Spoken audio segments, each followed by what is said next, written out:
We're actually in the process here of doing a test excavation trench. My name is David Landon. I'm the Associate Director of the Andrew Fiske Memorial Center for Archaeological Research. I'm out here this summer on Burial Hill in Plymouth.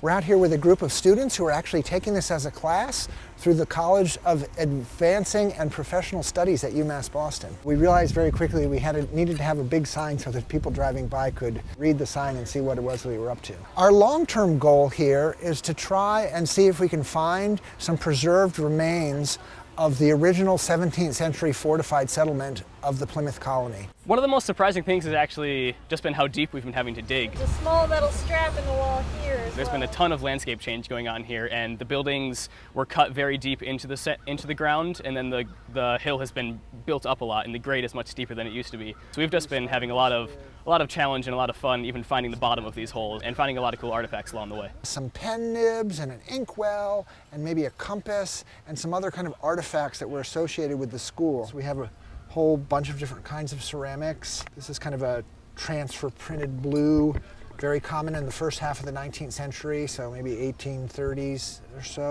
1825. Variety of different kinds of nails. This one's a little more recent. This is actually a machine cut nail, so that's 1810 to about 1880. But a lot of this is actually parts of the bones of a cat. And we can recognize that by seeing the jaw and recognizing what the teeth look like.